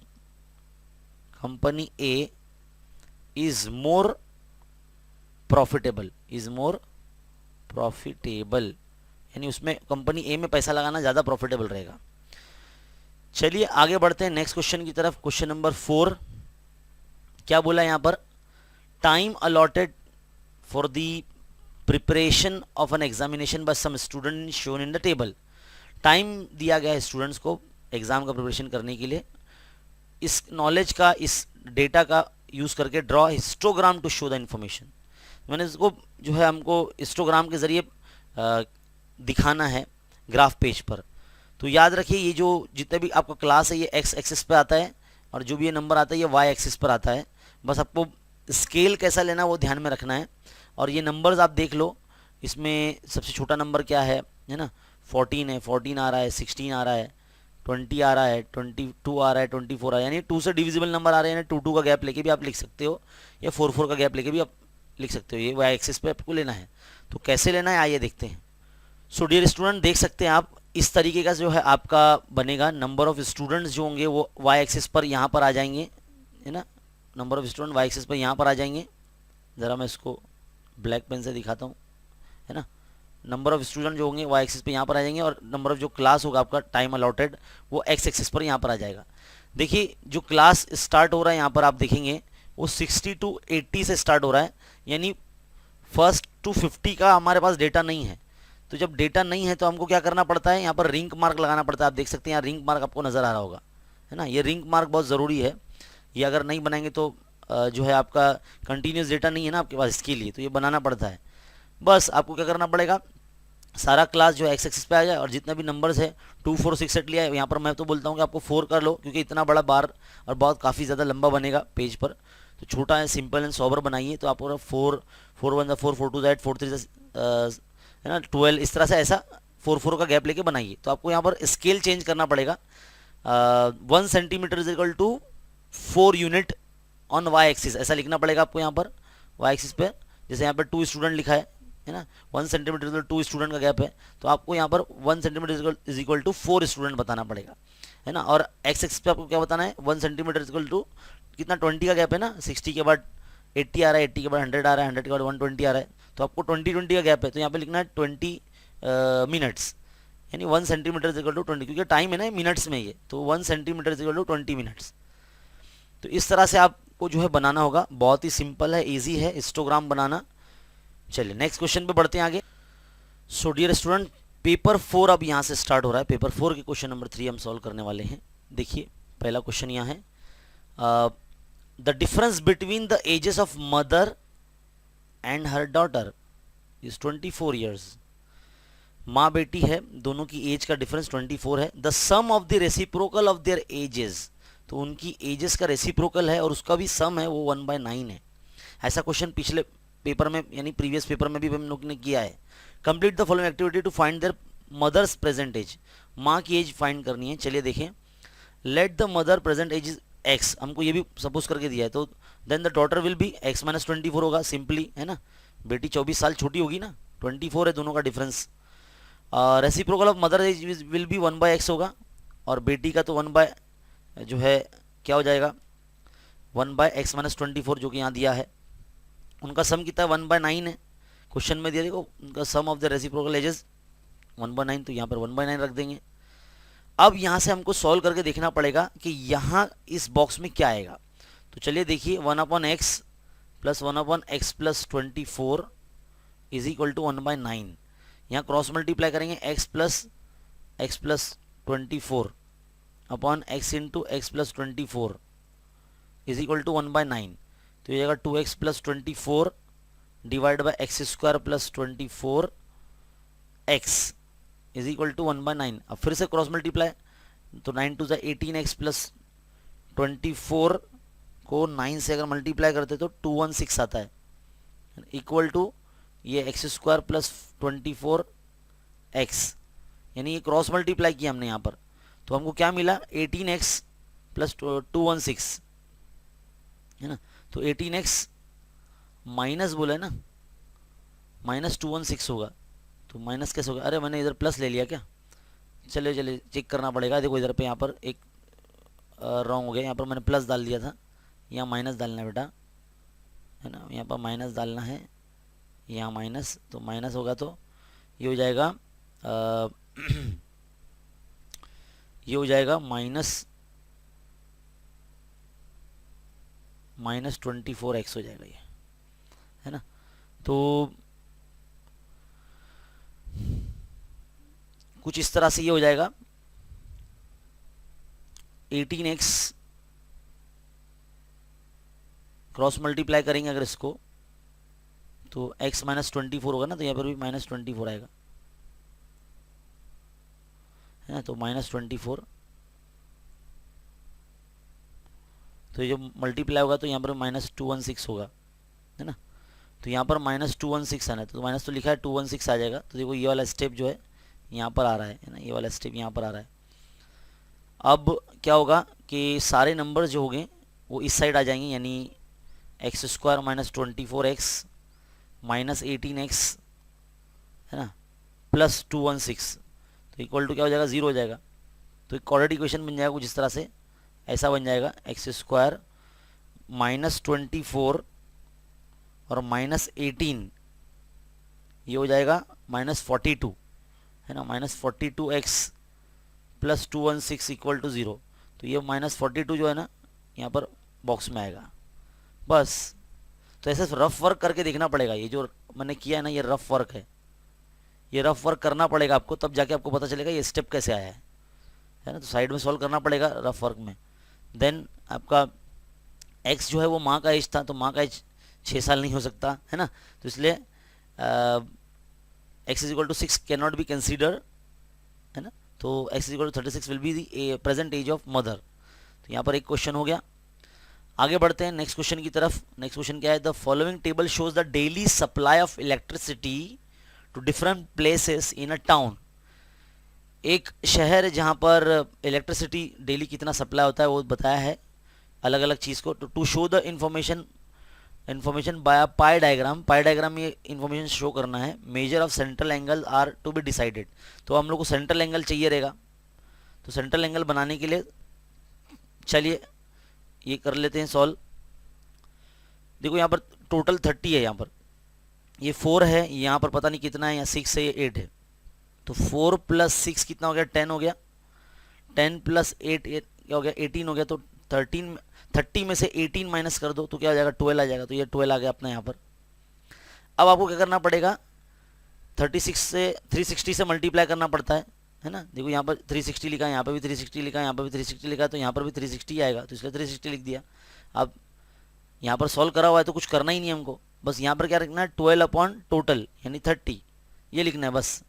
आंसर निकाल के दिया हमको, यहाँ क्या करना है सॉल्व करके दिखाना है। तो देखो 0 0 कैंसिल, 3 1 ज़ा 3, 3 1 ज़ा 3, 3 2 ज़ा 6, 12 6 ज़ा 32, सॉरी 72, तो 72 डिग्री आ गया आपका। फिर यहाँ पर क्या आएगा 8 अपॉन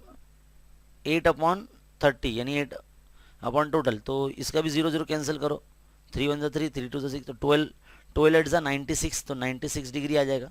ख़त्म, टेबल कंप्लीट। ऐसे करना है आपको।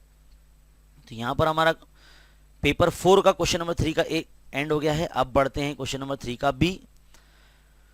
देखिए भाई क्या बोला है, पहला यहाँ क्वेश्चन बोला है कि क्रैमर्स रूल से ये दो साइमल्टेनियस इक्वेशन को सॉल्व करना है। तो सबसे पहले तो उसको स्टैंडर्ड फॉर्म में लिख कर आ जाओ।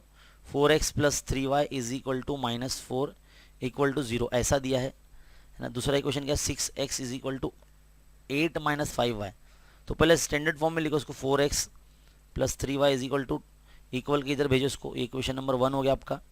यहाँ पर भी देखो 6x के प्लस में 5y को भेजो और 8 तो वहीं रहने दो, इक्वेशन नंबर 2 हो गया। अब ये d बनता कैसे है, तो मैं ना एक इस दोनों इक्वेशन को ना एक के नीचे एक लिख लेता हूँ, यानी ऐसे 4x plus 3y is equal to 4 ये ऐसे लिख लेता हूँ, और 6x plus 5y is equal to 8 ये ऐसे लिख लेता हूँ।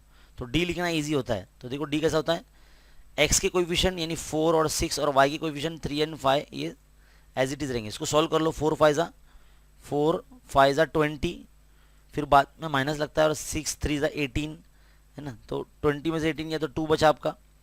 अब आप क्या करेंगे, dx फाइंड करेंगे। तो dx ऐसे फाइंड होगा, इसमें x वाले टर्म नहीं आएंगे, उसकी जगह पर ये y वाले जो नंबर्स है, मतलब जो कांस्टेंट टर्म्स होते हैं इक्वल के साइड लिखे हुए वो आएंगे, 4 8, और y वाले कोएफिशिएंट जो सेम होते हैं 3 एंड 5 वो एज इट इज रहेंगे। इसको भी सोल्व करो, 4 5 जा 20 माइनस 3 एज जा 24, तो यहाँ पर -4 आपका मिलेगा। dy सॉल्व करेंगे तो dy में y वाले टर्म्स नहीं आएंगे, x की कोएफिशिएंट जो 4 और 6 है वो रहेंगे, लेकिन y वाले जो नंबर्स होते हैं यानी y के कोएफिशिएंट्स होते हैं वो नहीं होंगे, उसके साथ उसकी जगह पर कांस्टेंट टर्म्स होंगे जो इक्वल के एक तरफ होते हैं, जैसे 4 और 8।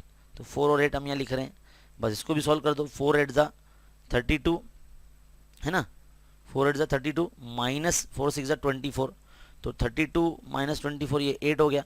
अब आपको x का वैल्यू फाइंड करना है, तो अपन क्या करेंगे, dx अपॉन डी सॉल्व करेंगे। तो dx upon D that will be -4 upon 2, तो 2 1 2 2 4, तो आपका x का वैल्यू -2 आ जाएगा। x का वैल्यू क्या आ जाएगा, -2 आ जाएगा। इसी तरह से आप अब जो है आगे y का वैल्यू फाइंड करने के लिए आप क्या करेंगे, dy बाई डी करेंगे, dy बाई डी। तो dy आपका 8 और d आपका 2, तो 2 1 2 4 दैट, तो आपका 4 आ जाएगा। तो y का वैल्यू आ जाएगा आपका 4। यहाँ पर हमारा जो क्रैमर्स रूल बहुत इजी होता है, 3.1 में आपने क्वेश्चन सॉल्व किया होगा चैप्टर 3 में, बिल्कुल ऐसे ही करते हैं। 1.3 सॉरी चैप्टर 3 में तो अरिथमेटिक प्रोग्रेशन है, 1.3 में एक्सरसाइज में आपने ऐसे क्वेश्चन सॉल्व किए होंगे, है ना। चलिए बढ़ते हैं आगे नेक्स्ट क्वेश्चन की तरफ। नेक्स्ट क्वेश्चन में क्या बोला है, the sum of the roots of the quadratic equation is double their products, find the value of k if equation will be. तो पहले इक्वेशन लिख लेते हैं, x square minus 4kx plus k plus 3 equal to 0। पहले तो उसको compare कर लो, A B C का वैल्यू लिख लो। a यानी आपका एक्स स्क्वायर का कोएफिशिएंट यानी कुछ भी नहीं यहाँ पर, तो 1 है। b जो होगा आपका -4k होगा, क्योंकि x के कोएफिशिएंट को हम लोग b बोलते हैं, एंड c क्या होगा आपका k प्लस 3 होगा। और let alpha beta are the two roots, ऐसा लिखेंगे, alpha beta are two roots of given quadratic equation, two roots of given quadratic equation. तो अल्फा प्लस बीटा का आपको वैल्यू पता होना चाहिए। फॉर्मूला क्या है, -b अपॉन a होता है, तो -b अपॉन यानी माइनस, और ये 4k माइनस में, और a मीन्स 1, तो माइनस माइनस प्लस 4k हो जाएगा ये। और अल्फा इंटू बीटा का फॉर्मूला आपका पता होना चाहिए, तो c अपॉन a इसका फॉर्मूला है, तो ये k प्लस 3 अपॉन 1 यानी k प्लस 3 होगा। अब क्वेश्चन में बोला है हमको condition, the roots of the quadratic equation is double, the sum of the roots of quadratic equation is double, the sum of the root of quadratic equation is double their product. तो product का double है, तो product क्या है, alpha into beta है ना, ये लिख लेंगे हम लोग इस तरह से। तो अब आप क्या करेंगे, अल्फा प्लस बीटा का वैल्यू आपका है 4k, और अल्फा इंटू बीटा का क्या k प्लस 3 है आपका। बस इसको सॉल्व कर लो, साइड में यहाँ कर लेता हूँ मैं। तो 4k is equal to 2k plus 2 3 6, तो 4k के माइनस में 2k भेज दो यहाँ पर, और 6 को वहीं रहने दो, तो ये जाएगा 2k हो जाएगा। तो 2 1 जा 2 2 3 जा 6, तो k इज इक्वल टू कितना आ जाएगा, 3 आ जाएगा। तो k का वैल्यू आ गया ना आपका। तो ये ऐसे क्वेश्चंस आपके बनते हैं पेपर में, बहुत इंपॉर्टेंट क्वेश्चन है ये। चलिए बढ़ते हैं नेक्स्ट क्वेश्चन की तरफ। नेक्स्ट क्वेश्चन क्या है हमारा, फाइनेंशियल प्लानिंग से लिया है। चलिए देखते हैं क्या है। Shrimati Malhotra purchase solar panel for taxable value 85,000 rupees. Taxable value दिया है सोलर पैनल का, शी सोल्ड देम 90,000, मतलब एक तरफ से परचेस किया, एक तरफ सेल कर दिया 90,000 में। इसमें जीएसटी रेट 5% है, तो आईटीसी फाइंड करना है and what will be the GST payable, है ना। तो ये 4.3 में ऐसे आपने क्वेश्चंस काफ़ी सॉल्व किए हैं माय डियर स्टूडेंट। तो सबसे पहले आपको क्या करना होगा, जो नॉर्मली आउटपुट टैक्स होता है, यानी आउटपुट टैक्स से पहले इनपुट मालूम करेंगे। इनपुट टैक्स यानी जो परचेस करते टाइम आपने जो टैक्स दिया था वो मालूम करना है। तो परचेस करते टाइम जो है 85,000 रुपीज़ पर जो है 5% जीएसटी आपको लगाना है। तो 85,000 इंटू 5% यानी 5/100, तो 2020 गेट कैंसिल, तो क्या बचा 850 इंटू 5, तो इसको मल्टीप्लाई करेंगे तो कितना आ जाएगा ये आ जाएगा 5 5 ज़ा 500, 5 5 ज़ा 25 का 5 कैरी 4 सॉरी कैरी 2 एंड 5 8 ज़ा 40 40 और 2 42, तो 4,250 रुपीज़ ये आईटीसी यानी इनपुट टैक्स क्रेडिट हमारा आ जाएगा। यानी परचेस करते टाइम जो टैक्स उन्होंने दिया था वो इतना दिया था। अब आउटपुट टैक्स फाइंड करेंगे। जीएसटी पेबल मालूम करने के लिए हमारे पास आउटपुट टैक्स और इनपुट टैक्स होना चाहिए बेटा, ये आप याद रखो हमेशा। तो आउटपुट टैक्स कैसे फाइंड करेंगे, जितने में उन्होंने सेल किया है, तो 90,000 में उन्होंने सेल किया, क्वेश्चन में लिखा है, इस पे भी 5% जीएसटी देना लगा के देखना पड़ेगा। तो 90,000 इंटू 5/100, तो 2020 कैंसिल, 5 9 ज़ा 45 और ये 20, तो 4,500 रुपया यानी 4,500 रुपीज़ जो है इनका आउटपुट टैक्स आ गया। तो जीएसटी पेएबल कैसे आएगा, जीएसटी पेएबल कैसे आएगा, हमेशा आप आउटपुट टैक्स में से इनपुट टैक्स क्रेडिट माइनस करेंगे। तो आउटपुट टैक्स आपका क्या है 4,500 है, उसमें से 4,250 रुपीज़ माइनस कर लेते अगर आप, तो आपको मिलेगा 250 रुपीज़, है ना। देखो 4,000 में से 4,000 गया, 500 में से 250 गया, तो 250 बचेगा ना, तो 250 रुपीज़ इनका जीएसटी पेएबल आ गया। बस इतना ही करना था हमको। 3 मार्क्स का क्वेश्चन है, कितना ईजी है, तो ध्यान में रखे कैसे करना है। चलिए लास्ट क्वेश्चन है इस पेपर का, आगे बढ़ते हैं। क्या बोला है, the following table shows the demand for a sweet and the number of customers, यानी मिठाई चाहिए लोगों को, कितने लोगों को कौन सी कितनी मिठाई चाहिए वो लिखा है। Find the mode of the demand of sweet, mode find करना है। तो मोड के लिए सबसे पहले हम लोग देखते हैं कि फ्रीक्वेंसी टेबल के अंदर, यानी जो फ्रीक्वेंसी डिस्ट्रीब्यूशन जो टेबल होता है, इसमें सबसे लार्जेस्ट वैल्यू क्या होगी, है ना। तो इसमें जो सबसे लार्जेस्ट वैल्यू क्या होगी वो हम देखें। तो लार्जेस्ट वैल्यू आपको 60 नजर आ रही है, तो ये हमारा F1 हो जाएगा 60। तो जाहिर सी बात है इसके पीछे वाला जो होगा वो F0 हो जाएगा 10, और उसके आगे वाला जो हो जाएगा वो F2 हो जाएगा, यानी 25। और जो सबसे लार्जेस्ट वैल्यू ऑफ दी ये हमको दी जाती है डिस्ट्रीब्यूशन टेबल में, तो इसके सामने जो क्लास होता है वो हमारा मोड क्लास होगा, मॉडल क्लास होगा।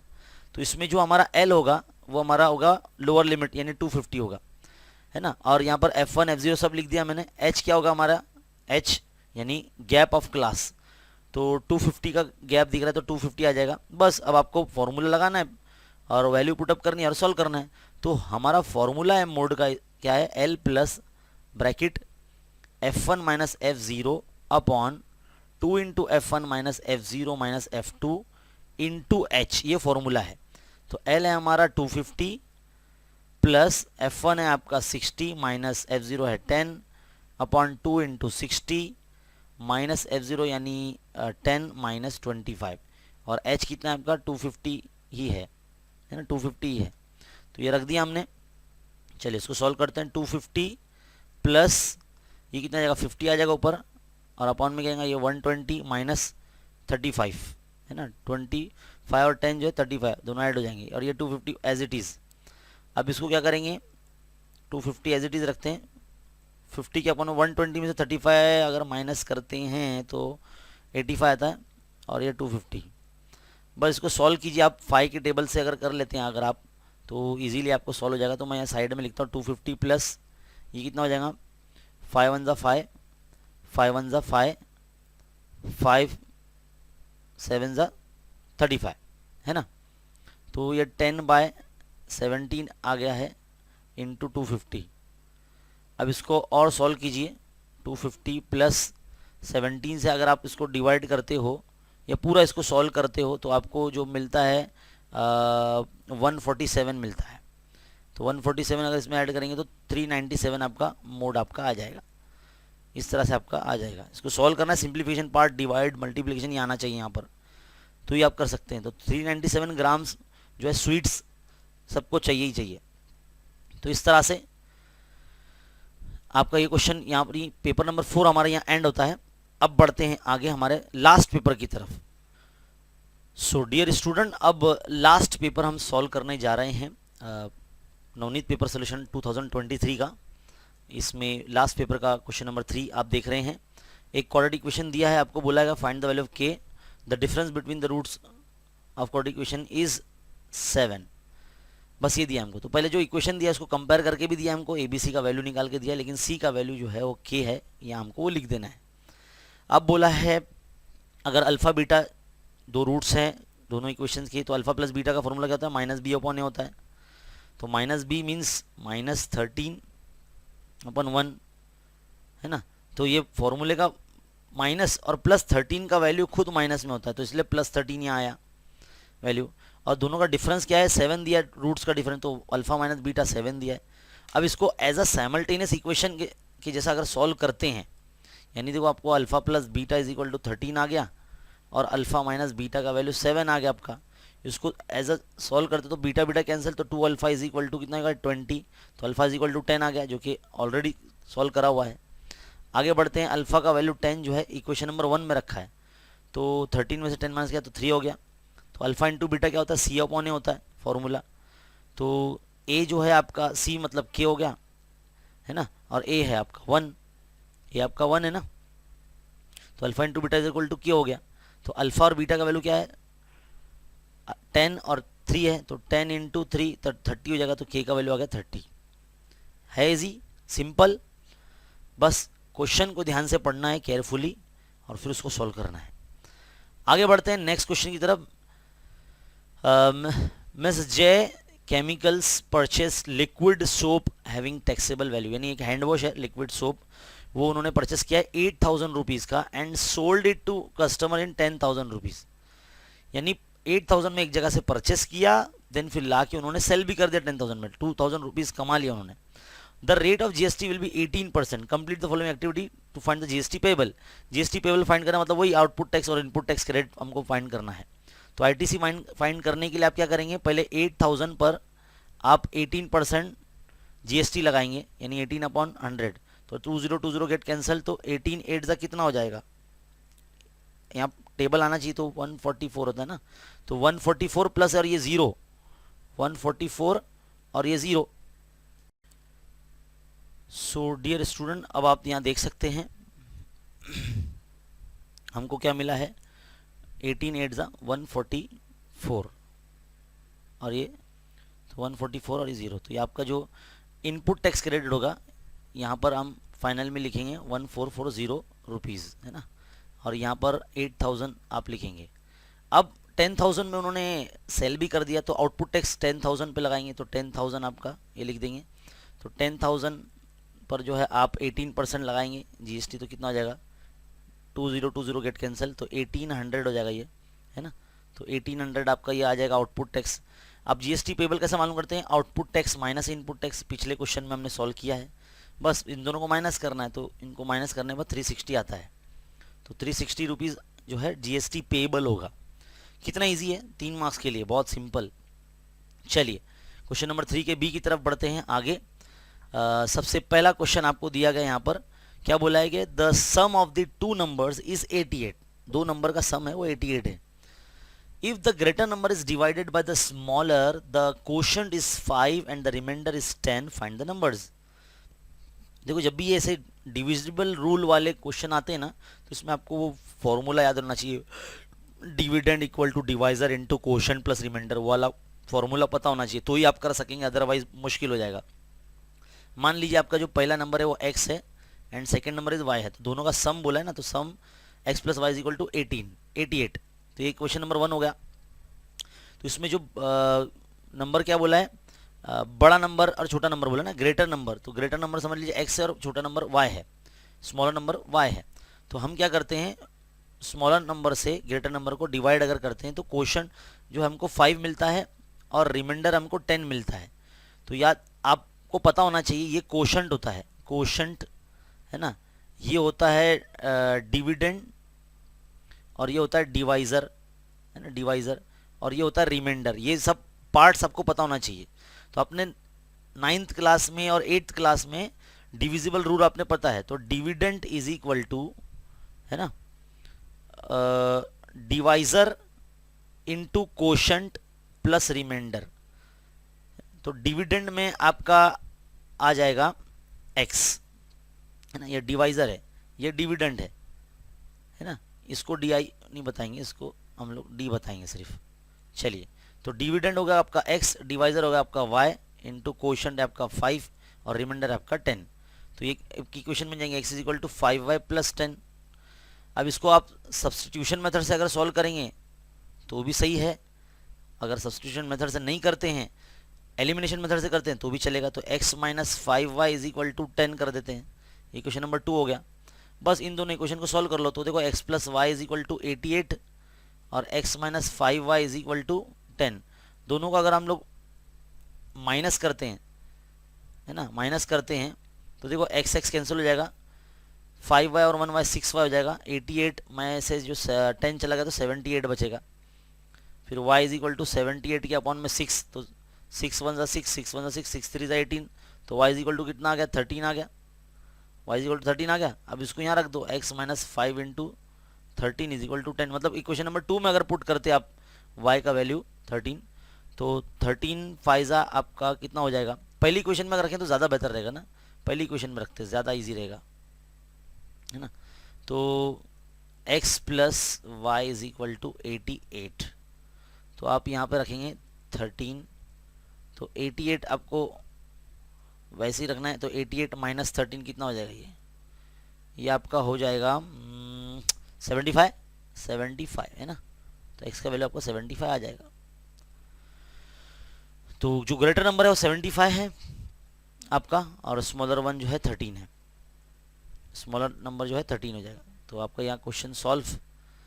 चलिए नेक्स्ट क्वेश्चन की तरफ बढ़ते हैं। The sum of the squares of two consecutive even natural number, even natural number और कॉन्जिक्यूटिव नंबर बोले, और अलजेब्रिक एक्सप्रेशन में अगर हम लिखेंगे तो x पहला नंबर रहेगा और दूसरा x प्लस 2 रहेगा, है ना। कॉन्जिक्यूटिव नेचुरल नंबर बोलता तो x फिर के बाद x plus 1, x plus 2, x plus 3, x plus 4 ऐसा आता। लेकिन कॉन्जिक्यूटिव इवन नंबर बोला है तो इसलिए x के बाद x प्लस 2 आया है, इसके बाद वाला नंबर x प्लस 4 होता, इसके बाद वाला नंबर x प्लस 6 होता, और उसके बाद x प्लस 6 होता, 8 होता, ऐसे आगे भी चलता रहता। तो दो ही नंबर बोला है हमको, दोनों का क्या बोला है, सम है, square, sum of their square. तो दोनों का स्क्वायर लगाना है, स्क्वायर और सम करना है। कितना दिया हमको, 724 दिया है क्वेश्चन में। फाइंड द नंबर्स, तो वो नंबर फाइंड करना है। तो यहाँ पर आपको क्या करना पड़ेगा, a प्लस बी का होल स्क्वायर का फॉर्मूला यहाँ पे लगाना पड़ेगा आपको। तो a प्लस बी का होल स्क्वायर का फॉर्मूला आपको पता होना चाहिए, a square plus 2ab plus b square, है ना। तो यहाँ पर हो जाएगा a स्क्वायर प्लस 2ab यानी 4x प्लस 4 इक्वल टू 724। अब आप एक्स स्क्वायर 2x स्क्वायर हो जाएगा, ये प्लस 4x प्लस 4, उसको 724 को यहाँ माइनस में लेकर आ जाओ इक्वल टू 0। तो ये क्या हो जाएगा, 2x स्क्वायर प्लस 4x, ये हो जाएगा माइनस 720 इक्वल टू 0। इसको 2 से डिवाइड कर लो, डिवाइड बाय 2, इक्वेशन को 2 से डिवाइड कर लो तो क्या हो जाएगा, थोड़ा छोटा हो जाएगा, x square plus 2x minus 2 3 ज़ा 6, 2 6 ज़ा 12 और ये 0, तो 360 हो जाएगा। यानी अब आपको 360 के फैक्टर निकालने हैं ताकि आपको ये 2 मिल सके, है ना। तो यहाँ पर हम 18 2 ज़ा 36 होता है, 18 2 ज़ा 36, तो 18 2 36 होता है, तो 18 को 20 से मल्टीप्लाई करना तो 360 होएगा। अब 2 जो है हमको यहाँ प्लस में चाहिए, देखिए तो बड़ा नंबर प्लस में रखना पड़ेगा, छोटा नंबर माइनस में रखना पड़ेगा। तो चलिए रख देते हैं x square plus 20x minus 18x minus 360 equal to 0। Factorisation method अगर आपको आता है तो आप ऐसे क्वेश्चन सॉल्व कर सकते हैं इजीली।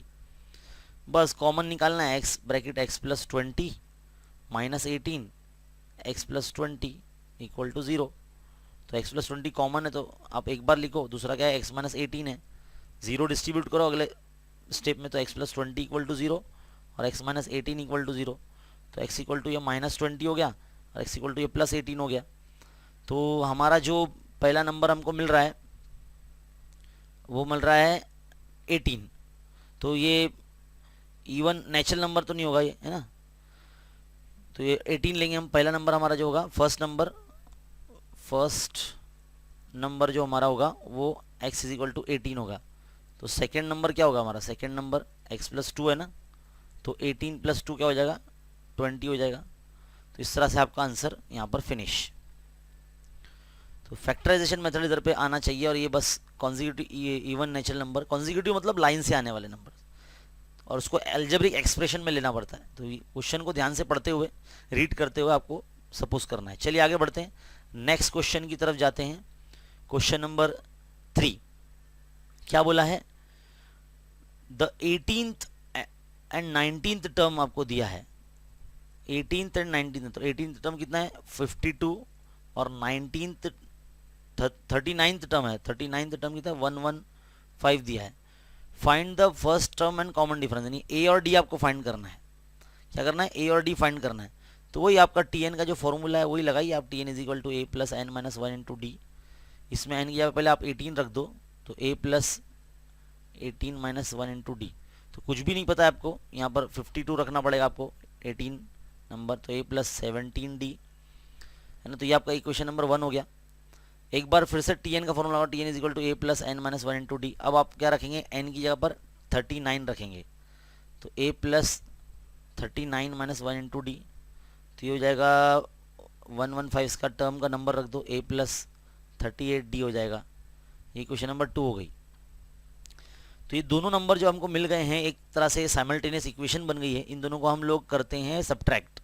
तो जो बड़ा इक्वेशन है ए प्लस 38 डी यानी इक्वेशन नंबर 2, उसमें से हम लोग क्या करेंगे, इक्वेशन नंबर 1 को सब्ट्रैक्ट कर लेंगे। तो a plus 17 D is equal to 52।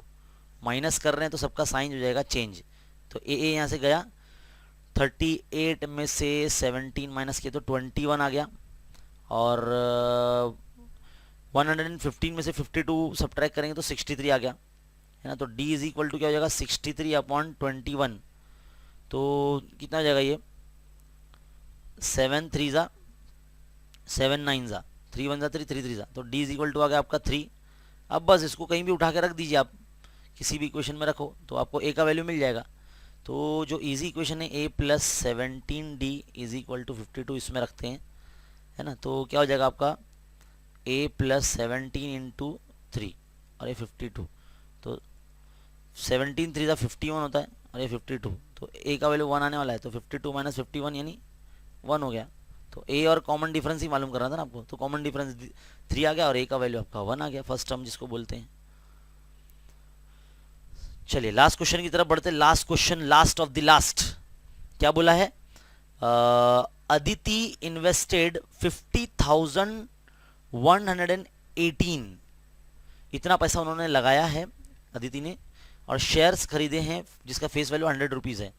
Face value 100 rupees है ना, मार्केट वैल्यू कितना है 50 रुपीज़। अरे अरे तो कम है, तो यानी market value will be less than face value, यानी share is at discount, share is at discount. तो डिस्काउंट में खरीदा था, तो कितना शेयर्स खरीदा था उसने, व्हेन द मार्केट वैल्यू 50 है ना, तो उनका कितना शेयर्स उन्होंने परचेस किया, ये हमको फाइंड करना है। देखिए पूरा क्वेश्चन यहाँ लिखा है, द रेट ऑफ ब्रोकरेज, ये ना Aditi invested 50,118 in shares of face value 100 when market value 50। The rate of brokerage is 0.2%, brokerage rate उसमें 0.2% है, और जीएसटी 18% है। How many shares were she purchased, तो कितना शेयर्स उन्होंने परचेस किया है। तो हम लोग को पहले लिख देना पड़ेगा यहाँ पर जीएसटी 18% और 0.2% जो है ब्रोकरेज है ना, ब्रोकरेज है, और जीएसटी जो है वो 18% है। तो ये सब लगाना पड़ेगा हमको। तो सबसे पहला काम, आप पहले ब्रोकरेज इन रुपीस फाइंड करेंगे। तो ब्रोकरेज कैसे फाइंड करते हैं, हमेशा मार्केट वैल्यू पर ही वो रेट ऑफ ब्रोकरेज जो होता है 0.2% वही लगाया जाता है, तो ही मालूम होता है।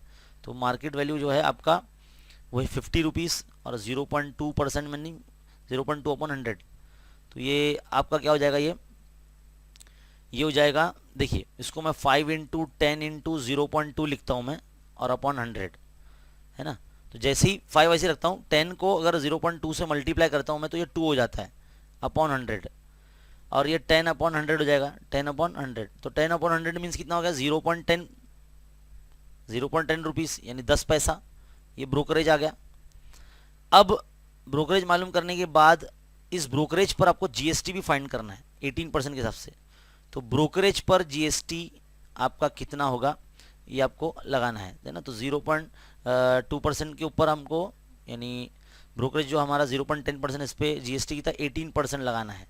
तो रखेंगे 0.10%, 0.10 रुपीज़ और 18% यानी 18/100। अब आप क्या करेंगे, 0.10 है ना, और ये क्या करेंगे, इसको 0.18 कर देंगे, इन दोनों को मल्टीप्लाई कर देंगे तो आपका आ जाएगा 0.018 आ जाएगा। इतना जीएसटी आ जाएगा एक शेयर्स पर जीएसटी। अब बारी आती है इन्वेस्टमेंट ऑफ अ शेयर। तो कितना इन्वेस्टमेंट 1 शेयर का हुआ, तो इसमें सारी चीज़ ऐड होती है ना। तो यहाँ लिखेंगे इन्वेस्टमेंट ऑफ 1 शेयर। तो एक शेयर के लिए कितना इन्वेस्टमेंट किया, एक तो प्लस उनका मार्केट वैल्यू, प्लस उसके ऊपर ब्रोकरेज, प्लस उस पर जीएसटी यानी 0.0118, इसको ऐड करेंगे तो ये आपको मिलेगा 50.118 मिलेगा। इतना रुपया आपको मिलेगा।